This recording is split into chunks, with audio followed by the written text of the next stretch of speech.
마가복음 1장 9절에서 13절 말씀이고요. 오늘 말씀의 제목은 예수께서 받으신 세례와 시험입니다. 예수께서 받으신 세례와 시험. 마가는 이 자기의 기록을 시작할 때에 처음부터 이 자기의 기록물의 주제가 무엇인지를 분명하게 밝혔습니다. 하나님의 아들 예수 그리스도의 복음의 시작이다. 이렇게 분명하게 이야기를 했습니다. 하나님의 아들이신, 그러니까 신이신 분이죠. 신의 성품을 가지신 분이시고 또 예수로서 사람으로 이 땅에 나신 하나님이 택하신 종 그리스도로서 기름 부으신 그분이 이 땅에서 복음을 시작하셨다라고 이제 이 복음서를 시작을 한 겁니다. 그러면서 이제 예수님이 하신 일들을 쭉 기록을 하는데요. 첫 번째로 이야기했던 2절에서 8절까지의 내용은 오랜 세월 하나님이 예언하신 대로 선지자 엘리야, 세례 요한이었죠. 그가 먼저 와서 이분이 바로 하나님이 계획하신 그 메시아다, 그 구원자다라는 것을 확증했다라고 기록을 했습니다. 그리고 9절에서 13절 오늘 이 본문을 통해서 세례 요한이 아니라 예수님께서 직접 내가 바로 그 택함 받은 종이다, 내가 바로 하나님의 아들이다라는 것을 증언하십니다.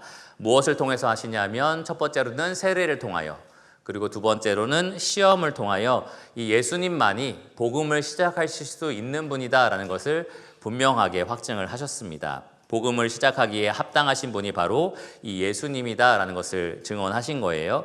오늘의 본문은 총 5구절밖에 되지 않습니다. 아주 짧은 문장으로 이루어져 있는데요. 여기에서 예수님의 세례와 그리고 시험 당하심을 각각 짧게 다루고 있습니다.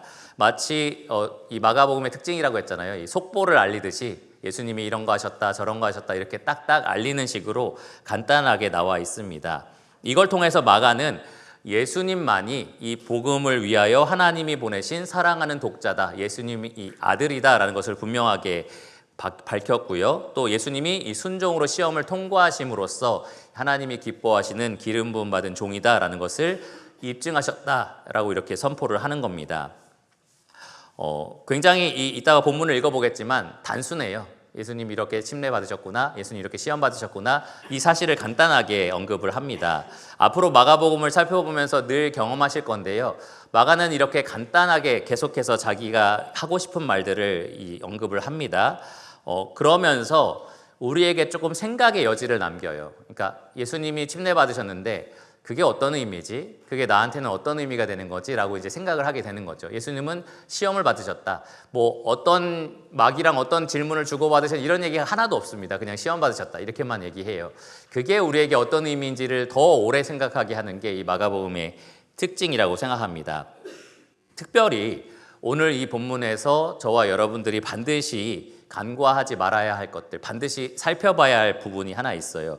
오래오래 묵상하고 그 의미를 계속해서 생각해 봐야 할 대목이 분명히 있습니다. 뭐냐 하면 삼위일체 하나님의 사랑입니다. 삼위일체 하나님의 사랑. 여러분, 이 기독교는 하나님을 말하는데요, 삼위일체 하나님에 대해서 말을 합니다. 그러니까 하나님께서 삼위로 계시다라는 말이에요. 하나님 아버지가 계시고, 그리고 아들 하나님, 예수님이거든요. 예수님이 계시고, 그리고 성령 하나님이 계신다라는 것을 기독교가 가르칩니다.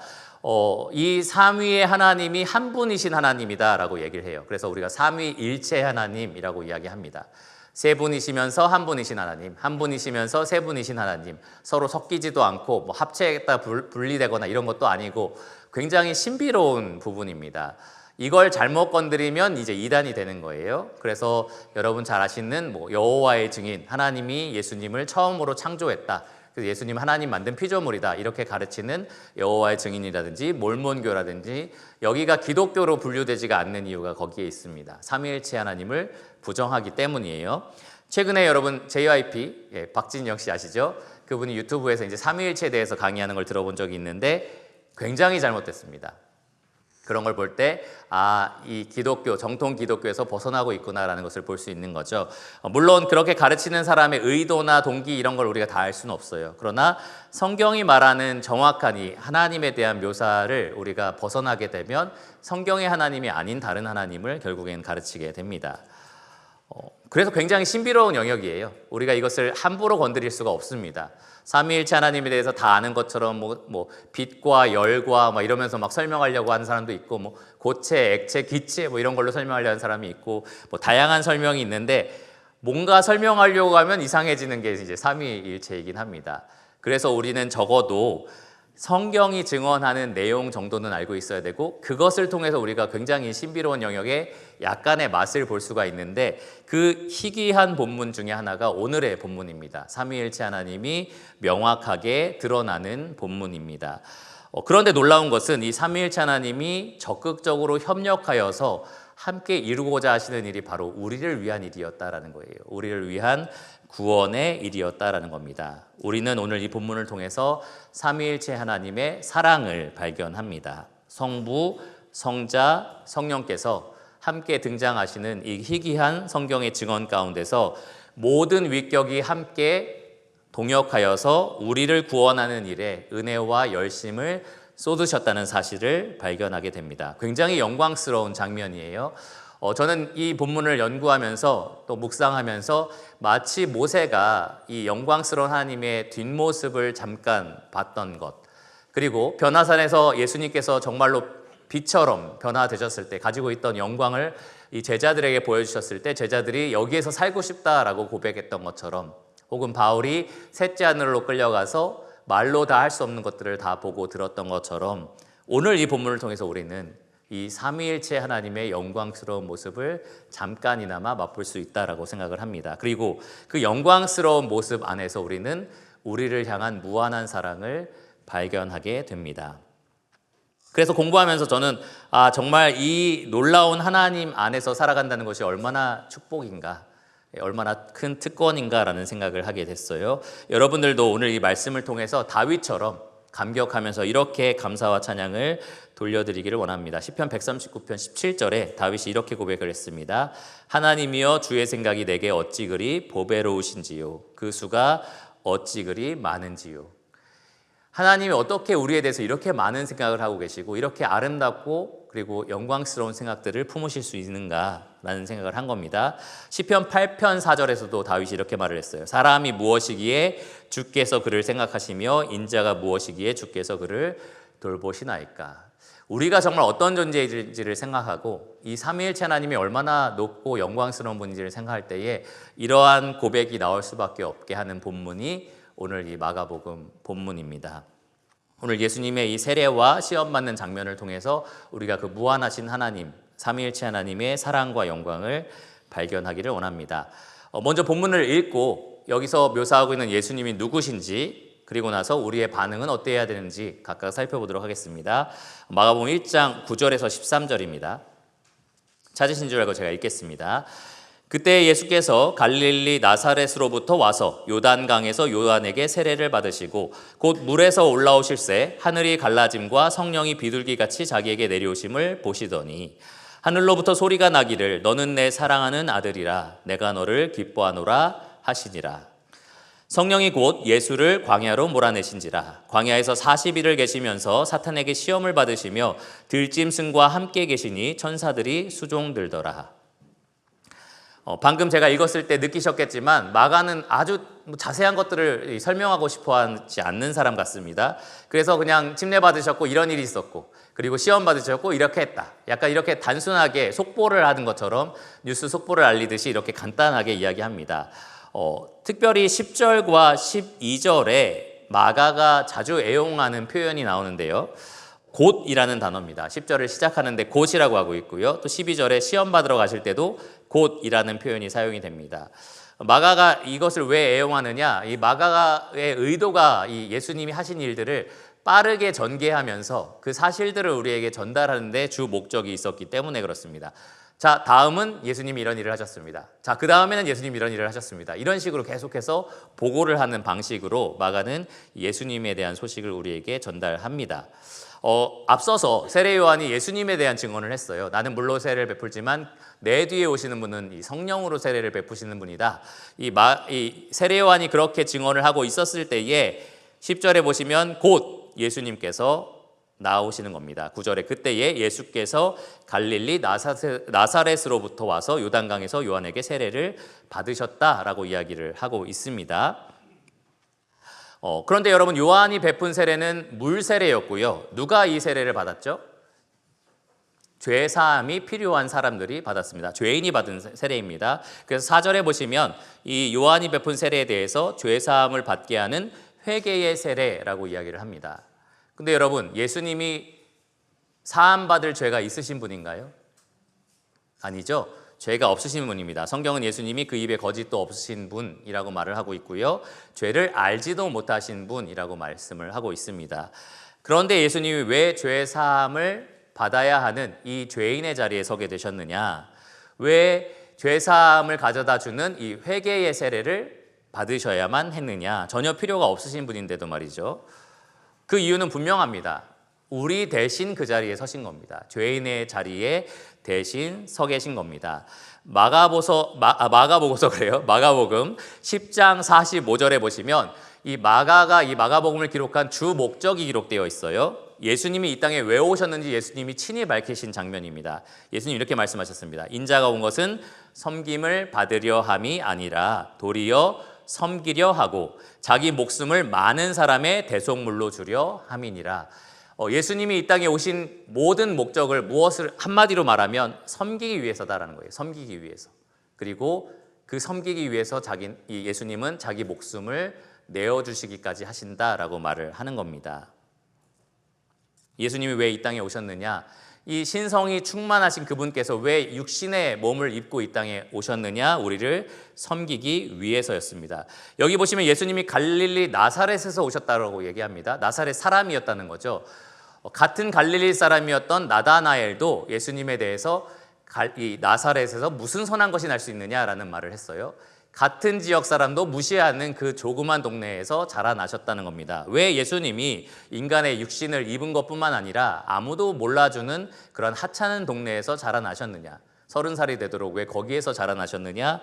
그 또한 우리를 섬기기 위해서였다라는 거예요.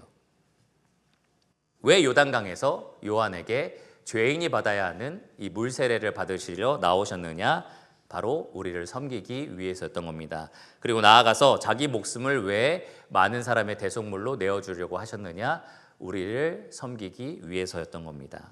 예수님은 섬기러 이 땅에 오셨습니다. 이 땅에 오신 하나님이셨어요. 보통 예수님이 이 땅에 육신을 입고 오셨다라는 것, 성탄절에 우리가 기념하는 내용이고요. 또 세례를 받으셨다라는 것, 그것도 굉장히 우리가 감사하는 부분이긴 합니다. 그런데 우리가 감사하는 어떤 크기가 충분하지 못할 때가 굉장히 많은 것 같아요. 그러니까 예수님에 대해서도 마치 우리랑 똑같은 사람 중에 한 사람이 우리를 위해서 좀 큰 희생을 치러준 것처럼 생각을 하는 거죠. 그러니까 그 정도, 내 주변에 있는 어떤 사람이 나를 위해서 이 정도 희생을 했다면, 이 정도 섬김을 보였다면 감사하지요 라는 정도의 우리가 감사를 표현할 때가 있습니다. 근데 여러분, 예수님은 우리랑 똑같은 사람이 아니셨어요. 예수님은 하나님이십니다. 골로새서 1장 15절에서 16절에 따르면 예수님은 보이지 아니하는 하나님의 형상이었습니다. 육신을 입으셨지만 그 안에 모든 신성이 가득하신 하나님이셨다라는 거예요.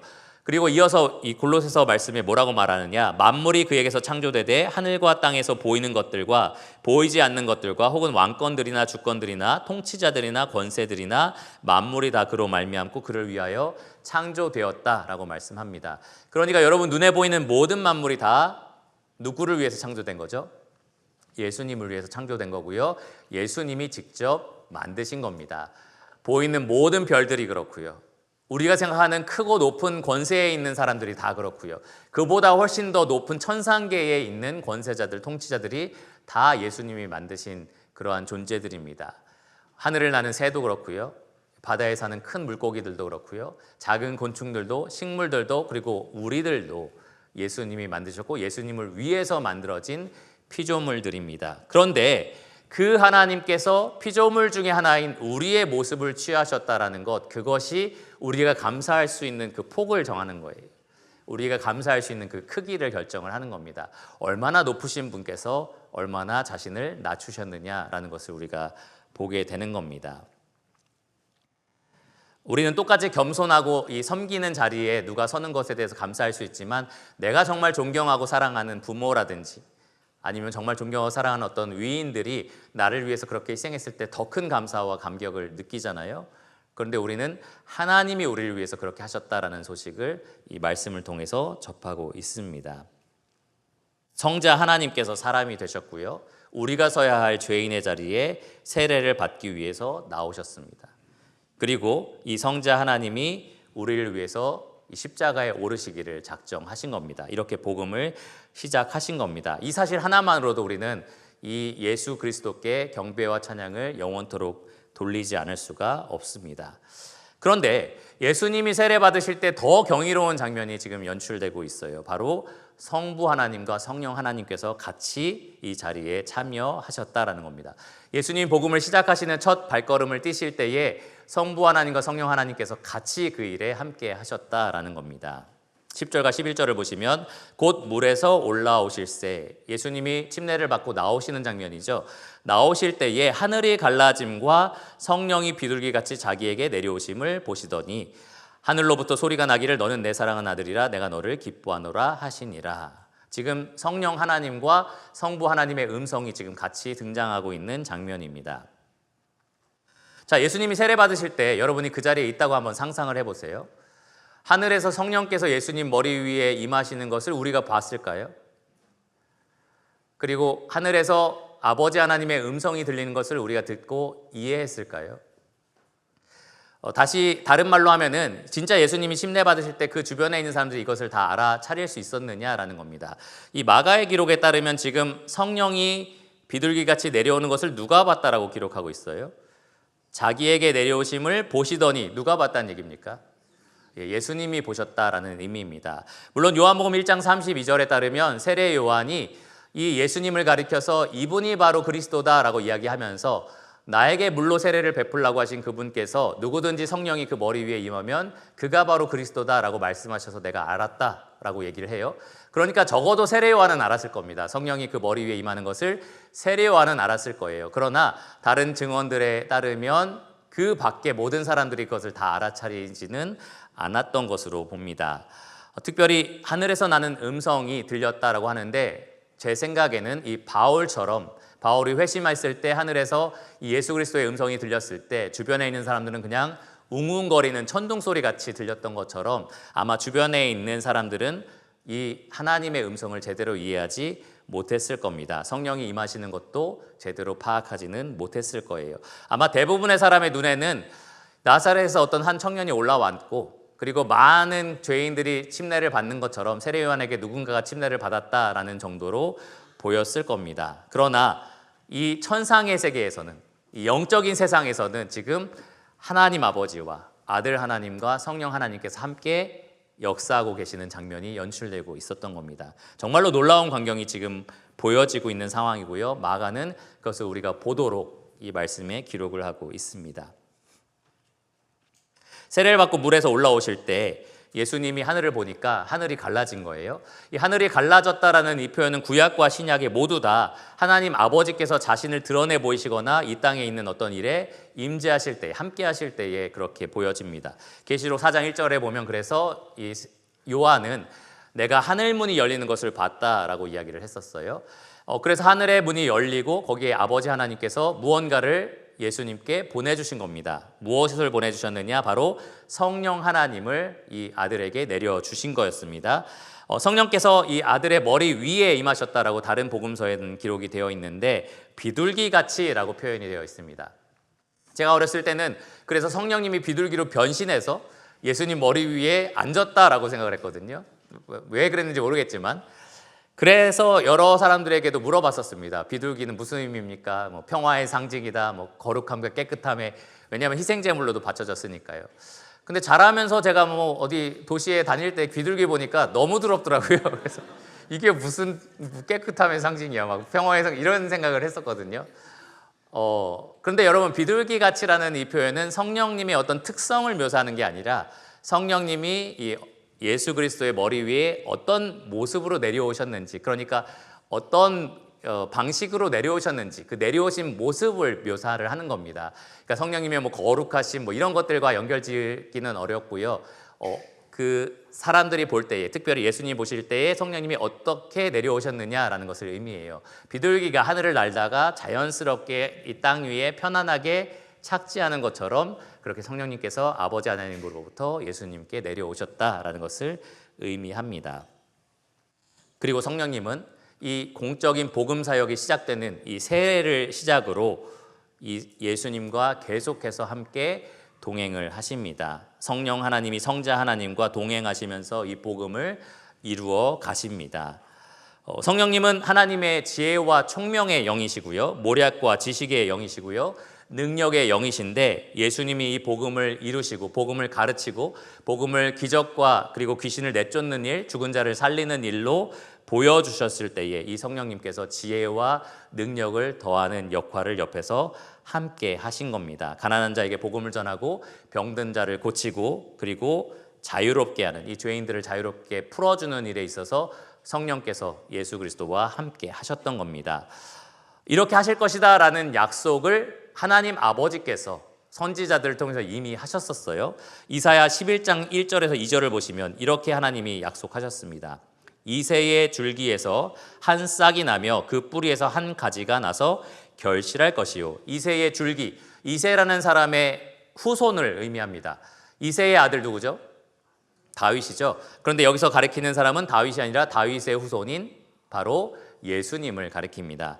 그리고 뭐라고 약속하고 있어요? 그의 위에 여호와의 영, 곧 지혜와 총명의 영이요 모략과 재능의 영이요 지식과 여호와를 경외하는 영이 강림하시리니 라고 약속을 하셨습니다. 이사야 61장 1절에도 똑같은 약속이 주어졌는데요. 주 여호와의 영이 내게 내리셨으니, 나에게 내리셨다라고 말하는 장면입니다. 그러니까 지금 나라고 말한 사람은 이 선지자 이사야가 아니고요, 이사야가 지금 메시아를 대변해서 말하고 있는 겁니다. 메시아가 이렇게 고백하는 거죠. 주의 영이 나에게 임하셨다라고 하면서 이는 여호와께서 내게 기름을 부으사 가난한 자에게 아름다운 소식을 전하게 하려 하심이라. 나를 보내사 마음이 상한 자를 고치며 포로된 자에게 자유를, 갇힌 자에게 노임을 선포하며, 메시아가 이렇게 고백할 것이다 라고 이사야가 이렇게 예언을 했던 겁니다. 그런데 여러분, 예수님이 정확하게 이 말씀을 사용하셨던 것을 기억하실 겁니다. 세례 요한이 우리가 다른 사람을 기다려야 됩니까? 아니면 당신이 바로 그 그리스도입니까? 라고 했을 때 예수님 뭐라고 하셨어요? 지금 가난한 자에게 복음이 전파된다고 얘기해라. 포로된 자가 자유롭게 된다라고 얘기해라. 정확하게 이 말씀을 인용을 하신 거예요. 예수님이 침례를 받으시고 자기 고향으로 돌아가십니다. 나사렛에 돌아가셔서 거기에 있는 회당에 들어가셨을 때에 말씀을 전하게 되셨는데 이 말씀을 피셨어요. 이 이사야 61장 1절을 피시고 읽으십니다. 그리고 나서 오늘날 너희 귀에 이 말씀이 성취되었다라고 말씀을 하셨어요. 예수님 알고 계셨던 겁니다. 이게 바로 나를 가리킨 아버지의 뜻이다라는 것을 알고 계셨고요, 성령께서 나에게 임하셨다라는 것을 알고 계셨던 겁니다. 바로 그 성령의 능력으로 예수님은 가르치셨고요, 복음을 시작하신 겁니다. 그래서 사도 베드로도 이 오순절 이후에 하나님의 말씀, 복음을 선포할 때에 사도행전 10장 38절에 보면 이렇게 얘기했습니다. 하나님이 나사렛 예수에게 성령과 능력을 기름 붓듯 하셨음에 그가 두루 다니시며 선한 일을 행하시고 마귀에게 눌린 모든 사람을 고치셨으니 이는 하나님이 함께 하셨음이라. 예수님이 시작하신 이 복음 사역은 홀로 하신 것이 아니에요. 성령 하나님께서 함께 하신 겁니다. 성령 하나님께서 능력을 기름 붓듯이 이 예수님께 부으셨고요, 말씀을 선포하게 하셨고요, 그리고 복음의 능력을 나타내게 하셨습니다. 하나님 아버지께서 그렇게 하시겠다라고 약속을 하셨고요, 이 세례의 장면에 그 일이 실제로 일어난 겁니다. 그리고 나서 이제 성부 하나님 아버지께서 말씀하십니다. 하늘에서부터 음성이 이렇게 들렸죠. 너는 내 사랑하는 아들이라 내가 너를 기뻐하노라. 이 또한 선지자 이사야를 통해서 하나님께서 예언하신 내용입니다. 이사야 42장 1절을 보시면 하나님께서 이렇게 말씀하셨어요. 내가 붙드는 나의 종, 내 마음에 기뻐하는 자, 곧 내가 택한 사람을 보라. 내가 나의 영을 그에게 주었은즉 그가 이방의 정의를 베풀리라. 특별히 이사야 42장은 고난받을 종에 대한 예언입니다. 하나님이 택하셔서 자기 백성을 위해서 고난받을 종이 있다라는 거죠.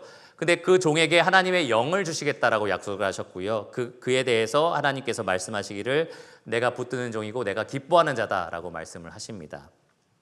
그리고 예수님 세례 받으실 때 정확하게 그 말씀을 하나님이 하신 거예요. 너는 나의 사랑하는 아들이고 나의 기뻐하는 자다라고 하신 겁니다. 많은 사람들이 그리스도라는 메시아가 올 거라고 기대를 했었어요. 그리고 그리스도라는 사람이 오면 이스라엘을 속량 혹은 구원할 거다라는 기대를 가지고 있었습니다. 하나님이 기뻐하시는 종일 거고 이스라엘을 구원할 종일 거다라는 기대를 가지고 있었는데 그 누구도 하나님이 자기 아들을 보내실 거다라는 생각은 갖지 못했었습니다. 하나님이신 자기의 아들 독생자를 이 땅에 보내실 거다라는 기대까지는 하지 못했던 거예요. 그런데 예수님에 대해서 아버지가 말씀을 하시는 겁니다. 나의 기뻐하는 종 그리고 나의 사랑하는 아들이라고 말씀을 하신 겁니다. 이 하나님의 뜻에 따라서 백성을 구원하기 위한 첫 걸음을 떼신 그 아들에 대해서 기뻐하시면서 너는 내 아들이야 라고 지금 말씀을 하시는 겁니다.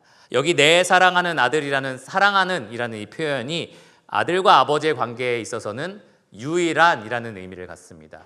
오직 하나뿐인이라는 의미를 가져요. 그래서 너는 내 독생자다. 너는 나의 하나뿐인 아들이다 라는 표현을 지금 사용한 겁니다. 하나님은 우리를 너무너무 사랑하시고 기뻐하셔서 자기의 아들을 내어주기까지 하신 거고요.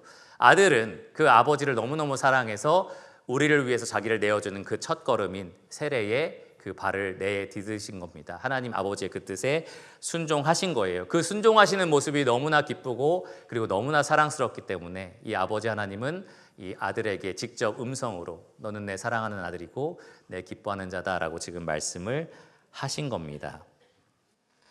많은 사람들이 이 하나님 아버지와 아들 하나님에 대해서 좀 오해합니다. 아까 무언극 얘기를 잠깐 했었는데 전 아버지 하나님인 거 알고 있긴 했었어요. 근데 어쨌든 그 장면에서 성령님은 나타나지 않으셨지만 어쨌든 사실은 하나님 아버지도 안 보이셔야 되긴 해요. 영이시니까. 근데 우리가 어쨌든 보여지기 위한 연극이니까 이런 거 다 생각하면서 본 건 아닙니다. 오해하지 마세요. 기쁘게 즐겁게 또 감동적으로 봤습니다.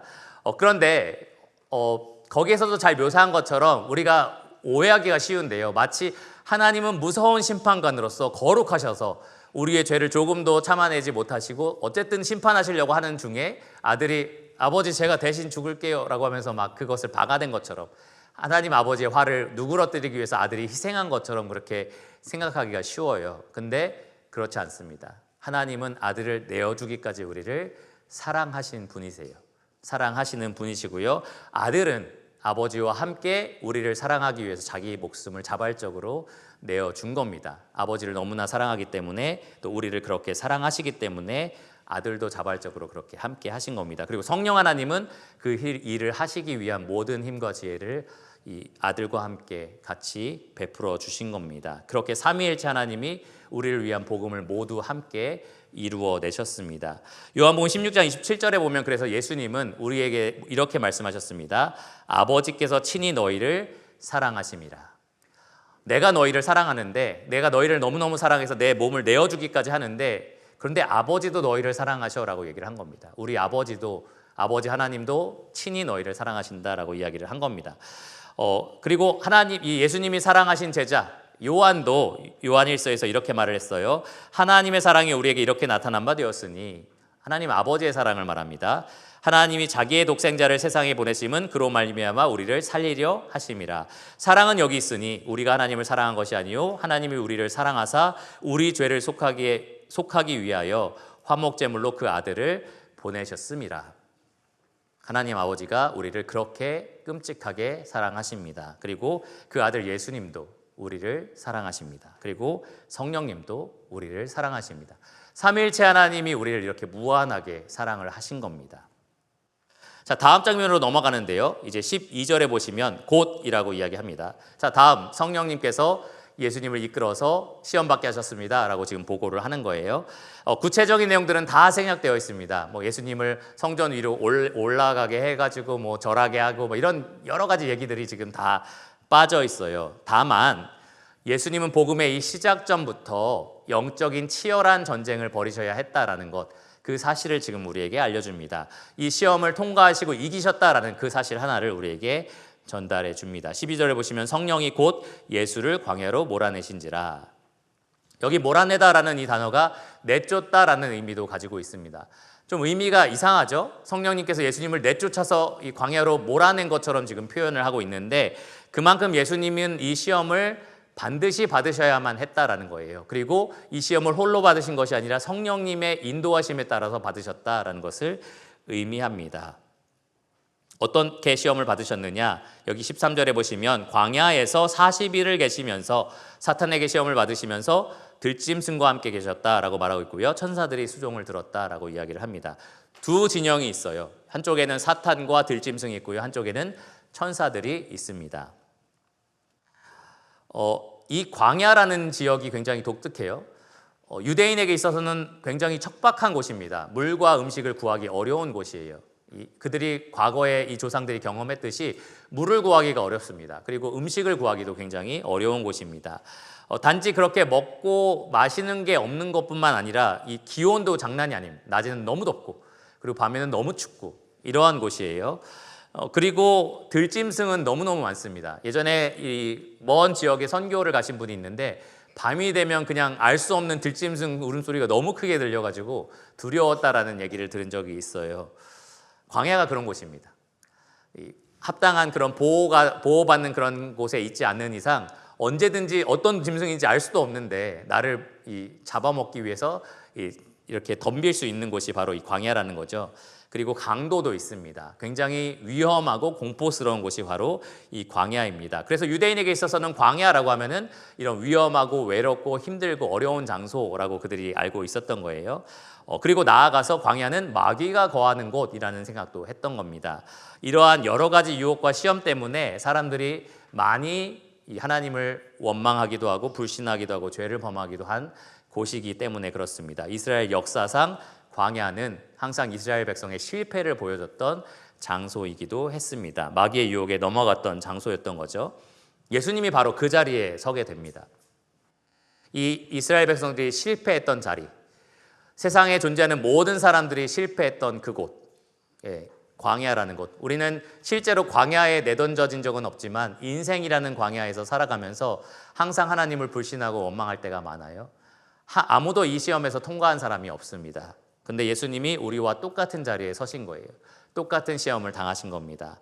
사탄에게 시험을 받으셨고 들짐승에게 자기 몸을 노출하셔야 됐습니다. 위험을 감수하셔야 됐다는 거예요. 그러면서 동시에 이 천사들의 수종을 받기도 하십니다. 하나님이 이 시험 내내 천사들을 통하여 예수님이 그 시험을 견딜 수 있도록 도와주셨던 겁니다. 우리는 그 똑같은 환경에서 항상 실패하지만 예수님은 그 모든 시험을 끝까지 이겨내셨습니다. 유혹에 넘어가지 않으셨고요. 하나님 아버지 뜻에 순종하셨습니다. 마귀의 미혹에 넘어간 것이 아니라 하나님 말씀을 끝까지 붙들고 신뢰하셨습니다. 그렇게 함으로써 예수님만이 하나님의 기뻐하시는 종이라는 것을 분명하게 나타내셨습니다. 오직 예수님만이 죄 없는 분으로서 모든 죄인들을 대신하여 죽을 수 있는 그러한 대속물이 되셨다는 것을 분명하게 입증하셨습니다. 그리고 이 일에 지금 성령님이 함께 하셨고요. 그리고 하나님 아버지가 천사를 통해서 함께 하셨던 겁니다. 히브리서 5장 8절에서 9절을 보면 이 시험도 결국 우리를 위한 것이다라는 것을 확신할 수 있어요. 그가 아들이면서도 받으신 고난으로 순종함을 배워서 온전하게 되셨은즉 자기에게 순종하는 모든 자에게 영원한 구원의 근원이 되셨다라고 말을 합니다. 예수님 이런 고난을 받으실 필요가 없는 분이셨어요. 죄가 없으신 분이었습니다. 예수님 이런 시험을 굳이 견디고 참아내실 필요가 없었습니다. 그런데 성령님께서 이끌어 가셔서 이 시험 장소를 견뎌내신 겁니다. 시험을 통과하신 거예요. 그렇게 하심으로써 우리의 영원한 구원의 근원이 되셨습니다. 우리는 실패합니다. 우리는 넘어집니다. 우리는 죄의 미혹을 받습니다. 언제든지 하나님께 기뻐하는 종이 되는 것이 아니라 하나님이 미워하시는 죄에 가담하는 사람들이 됩니다. 하나님의 백성보다는 반역자 역할을 할 때도 많습니다. 그런데도 우리 구원이 어떻게 영원하냐? 어떻게 우리 구원이 영원하다라고 확신할 수 있느냐? 예수님이 우리 대신 시험을 통과하셨기 때문에 그렇습니다. 시험을 통과하신 대속물로서 우리 죄를 대신 감당하셨기 때문에 그렇습니다. 그분이 가지고 계신 의로움을 우리에게 주셨기 때문에 그렇습니다. 그것 때문에 우리가 영원히 하나님 앞에서 구원받은 자가 될 수 있는 겁니다. 그 일을 하게 하시려고 꼭 이 40일의 광야뿐만 아니라 예수님이 십자가에 오르시는 그날까지 성령 하나님과 아버지 하나님은 이 예수님과 함께 하시면서 우리를 위한 영원한 구원의 근원이 되게 하시려고 이 삼위일체 하나님이 함께 복음의 역사를 이루어내셨다라는 겁니다. 그래서 요한복음 16장 32절에 보면 예수님이 제자들에게 너희가 결국 나를 떠날 거야 라고 말씀을 하시거든요. 근데 이렇게 말씀하셨습니다. 그러나 내가 혼자 있는 것이 아니라 아버지께서 나와 함께 계시느니라. 아버지는 예수님을 떠나신 적이 없으시고요. 성령님도 예수님을 떠나신 적이 없습니다. 삼위일체 하나님은 이 세례를 시작으로 계속해서 우리의 복음을 위해서 함께 일하셨습니다. 그러니까 여러분, 우리가 받은 이 사랑, 복음의 이 능력이 삼위일체 하나님으로부터 비롯됐다는 것을 우리가 이 세례와 시험받는 장면을 통해서 분명하게 볼 수 있는 겁니다. 자, 그러면 이 놀라운 사실을 통해서 우리가 배울 수 있는 게 무엇인지를 좀 생각해 보려고 해요. 어떻게 우리가 이 하나님께 반응해야 되느냐. 먼저 우리는 하나님 아버지에 대해서 좀 생각해 봤습니다. 우리를 구원하기 위해서 하나뿐인 아들을 내어주신 이 놀라운 아버지 하나님, 사랑이 풍성하신 아버지 하나님을 살펴봤고요. 그리고 이 뜻에 순종하기 위해서 세례의 자리에 나오시고 시험을 친히 받으신 이 아들 예수님에 대해서 살펴봤습니다. 그 구원의 완성까지 이 예수님과 함께 하시면서 지혜와 능력을 더하신 성령 하나님도 우리가 살펴보았습니다. 결국 복음은 우리를 향한 삼위일체 하나님의 무한한 사랑을 담아내고 있습니다.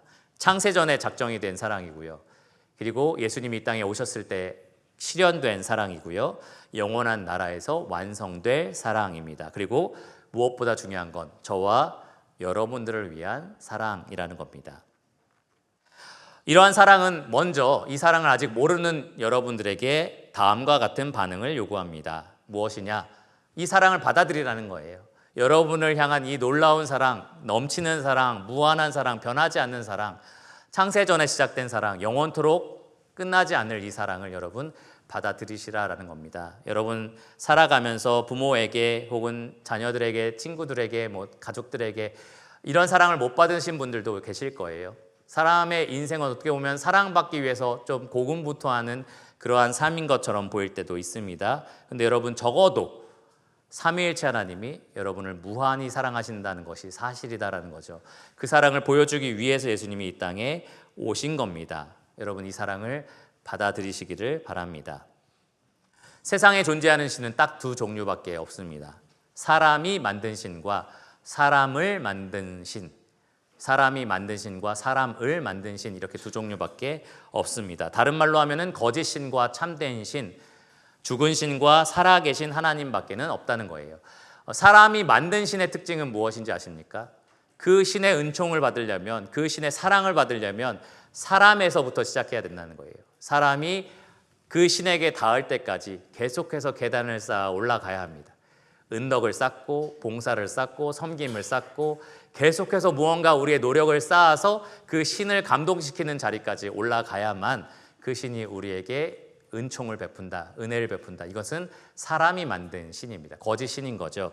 그래서 이토록 많은 신들이 자기 자식을 내어주라고 하고 재산을 다 바치라고 하고 그러한 신들이 있는 거예요. 사람이 만든 신이 그렇습니다. 그런데 유일하신 참신, 살아계신 하나님은 하나님의 자리에서 우리의 모습을 입고 우리 자리까지 내려오신 분이에요. 세상에 그런 신은 없습니다.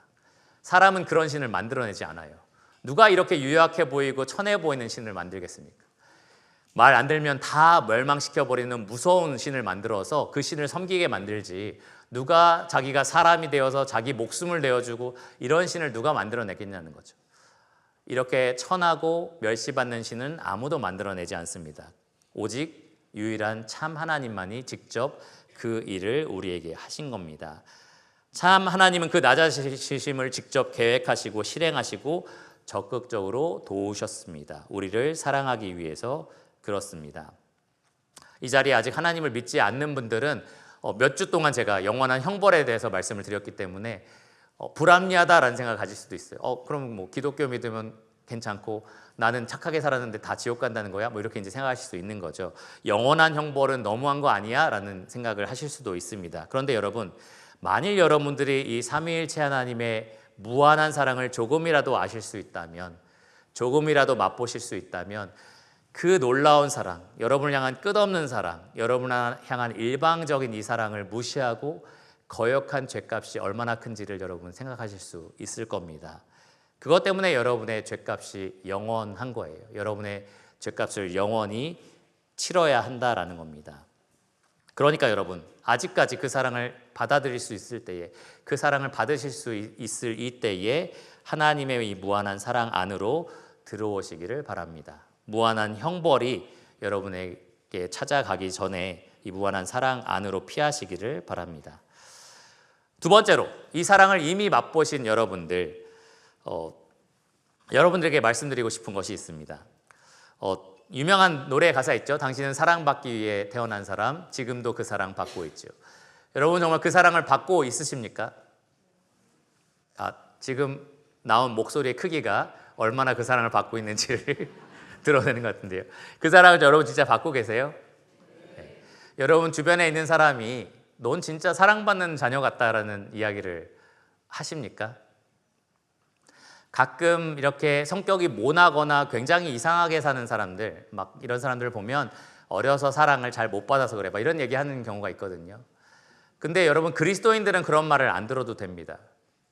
자라온 환경이 어떻든지 배경이 어떻든지 상관없어요. 지금 겪고 있는 어려움이 어떻든지 상관없습니다. 왜냐하면 우리는 무한한 사랑을 받고 있는 사람들이기 때문에 그렇습니다. 물론 과거의 어려움과 상처가 아무것도 아니라는 말은 아닙니다. 그런데 그 무한한 사랑에 다 녹아들 수 있기 때문에 하는 말씀입니다.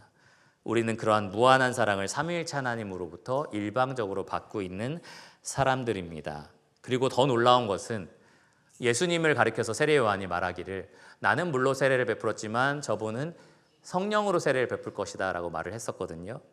그래서 누구든지 예수님을 믿는 사람들은 그 즉시 예수님을 통하여 성령으로 새로운 생명을 얻게 되고요.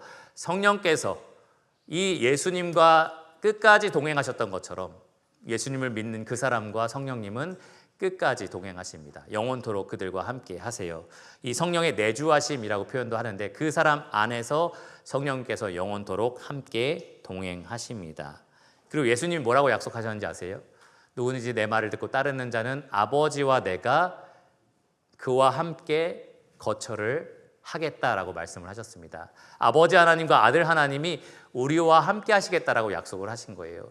쉽게 말하면 삼위일체 하나님이 함께 우리의 복음을 이루어내신 것처럼 삼위일체 하나님이 구원받은 자의 영혼 속에서 복음을 날마다 새롭게 하신다는 겁니다. 복음의 능력을 날마다 더해 주신다라는 겁니다. 여러분 지금 삼위일체 하나님과 함께하는 인생을 살아가고 계십니다.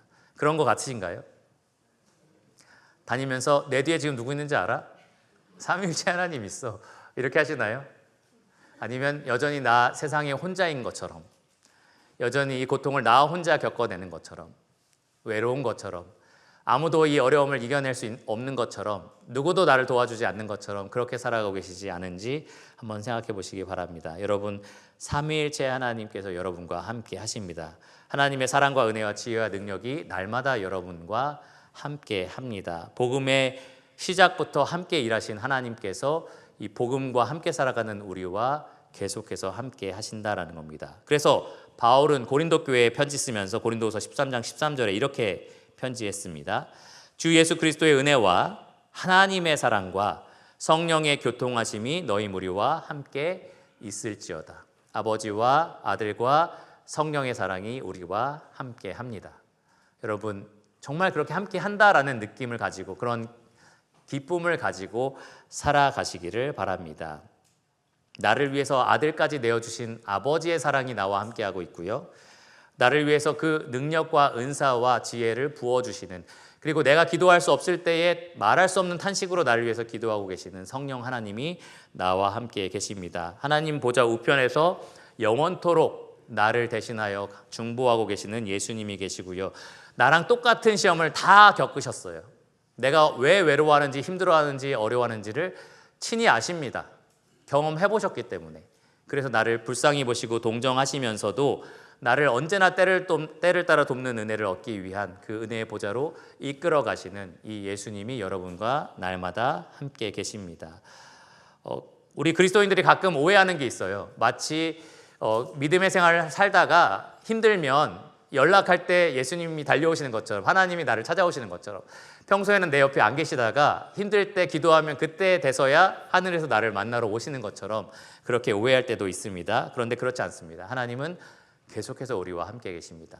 삼위일체 하나님께서 우리와 늘 동행하십니다. 그러니까 여러분의 삶을 홀로 살아가는 것처럼 살지 마시고요. 이 하나님이 뒤에 계시고 앞에 계시고 함께 계신다라는 것을 늘 기억하시면서 힘있게 살아가시기를 바랍니다. 최근에도 장례식이 있었고 그리고 종종 이 성도님들 이 기도 제목 같은 것들을 나누면서 하나님이 왜 믿는 우리에게 이렇게 어려움을 허락하시는가라는 좀 질문들이 계속 생겨요. 어제 연극에도 있었잖아요. 청년들이 할 때 뭐 하나님 왜 우리 곁에 있다면서 떠나셨어? 막 이런 얘기도 하고, 그리고 뭐 그럼 우리한테 좋은 일이 있으면 하나님도 좋은 거 아니야? 왜 우리한테 어려운 일이 있어? 뭐 이런 얘기들도 했었는데 아마 이제 화평제 개인의 고백인 것 같은데 그렇지 않나요? 우리 모두의 고백이기도 합니다. 왜 이런 일이 있지? 왜 이런 좋은 일 안 주시지? 왜 이런 나쁜 일이 생기게 하시지? 라는 생각이 드는 거죠. 근데 여러분이 경험으로 아시겠지만 구원 받았다고 해서 인생의 고난이 없는 것은 아닙니다. 하나님이 우리에게 각자 주신 고난의 길이 달라요. 우리에게 주신 장애물들이 다 다릅니다. 우리를 죄로 넘어뜨리려고 허락하신 것은 아니지만 우리에게 다 시험으로 여러 가지 것들을 허락하셨습니다. 각자 넘어가야 하고 이겨내야 할 고통이 다르고 슬픔이 다르지만 우리 모두에게 똑같이 있고요. 그리고 그것을 이겨내는 힘도 동일합니다. 우리는 그 모든 것들을 삼위일체 하나님과 함께 이겨내고 있고요. 그리고 나서 펼쳐질 영원한 세상에서는 각자 임시적으로 우리가 살아왔던 그 시험들을 통과한 대로 우리가 보상을 받고 하나님과 영원토록 그렇게 행복하게 살아가게 될 겁니다. 그러니까 여러분, 인생에 지금 허락된 여러 가지 고통들이 있을 겁니다. 질병이 있을 거고요. 갈등이 있을 거고요. 자녀들이 나를 괴롭게 하고 부모님이 나를 힘들게 하고 그리고 내가 경험한 여러 가지 상처들이 있고 상실들이 있을 겁니다. 그러한 일들이 있을 때에 도대체 왜? 라고 물어보지 마시고요. 하나님의 사랑이 그럼에도 나와 함께 있다라는 사실을 붙드시기를 바랍니다. 어떻게 하면 이 삼위일체 하나님과 이 어려움들, 시험들을 이길 수 있을까를 생각해 보시고요. 그것을 이겨냄으로써 하나님께 영광을 돌리시기를 바랍니다. 그러면 주께서 다시 오실 때에 우리가 그 모든 보상을 받게 될 거예요. 모든 흘렸던 눈물들이 씻음을 받게 될 거고요. 하나님께 칭찬을 얻게 될 겁니다. 여러분, 하나님이 여러분과 함께 계십니다. 그러니까 여러분 겪고 있는 모든 일들 능히 이겨낼 수 있습니다. 그것을 이기라고 하나님이 우리와 함께 하시는 거고요. 복음의 능력을 우리에게 베풀어 주신 겁니다. 복음의 시작과 완성은 우리의 이 경주를 가볍게 만들고요. 또 힘있게 만들어 줄 겁니다. 마지막으로 로마서 8장 31절에서 32절까지 앞에 띄어질 건데요. 우리 같이 한번 읽어보고 말씀을 마치겠습니다. 시작. 그런즉 이 일에 대하여 우리가 무슨 말 하리요? 만일 하나님이 우리를 위하시면 누가 우리를 대적하리요? 자기 아들을 아끼지 아니하시고 우리 모든 사람을 위하여 내주신 이가 어찌 그 아들과 함께 모든 것을 우리에게 주시지 아니하겠느냐. 기도하고 말씀을 마치겠습니다. 하나님, 정말 우리가 도대체 무엇이길래 하나님께서 우리를 이토록 사랑하셨습니까? 하나님께서 어떻게 하나뿐인 아들을 우리를 대신하여 이 땅에 내려주실 수 있으며 어떻게 우리를 대신하여 십자가에 달려 돌아가시게 하실 수 있었습니까?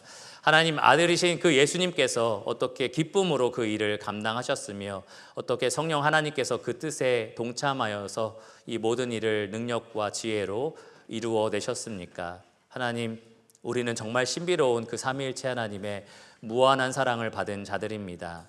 하나님, 그 사랑을 받은 자들로서 이 땅에 주어진 어렵고 힘든 삶들을 넉넉히 이기게 하여 주시기를 원합니다. 우리 홀로 이 일을 겪는 것이 아니라 삼위일체 하나님께서 우리와 함께 계시다는 것을 기억하게 하여 주시기를 원합니다. 주께서 우리 자리 대신 세례를 받으신 것처럼, 주께서 우리 대신 시험을 당하신 것처럼, 주께서 우리 대신 십자가에 달리신 것처럼, 주께서 우리 대신 부활하신 것처럼, 주께서 이 땅에서 겪는 모든 수고와 슬픔과 어려움과 눈물과 고통 가운데 우리와 함께 또 우리를 대신하여 그 모든 일들을 감당하실 것입니다. 주님, 아들을 내어주신 하나님 아버지께서 그 아들과 함께 모든 것을 허락하실 것을 우리가 믿게 하여 주시기를 원합니다. 이 놀라운 진리를 우리의 이 작은 믿음으로 붙들기가 힘들 때에 우리의 믿음을 강하게 하여 주셔서 하나님, 우리가 앞두고 있는 모든 삶의 어려움들을 이겨낼 수 있게 하여 주시고 오직 하나님 아버지께 영광과 찬양과 감사를 돌려드리게 하여 주시기를 원합니다. 하나님, 우리가 받은 사랑의 크기를 헤아리게 하여 주시고 우리 하나님께 그 사랑을 조금이라도 돌려드릴 수 있는 그런 하나님의 귀한 자녀가 되게 하여 주시기를 원합니다. 모든 것을 예수 그리스도 이름으로 감사하며 기도드렸습니다. 아멘.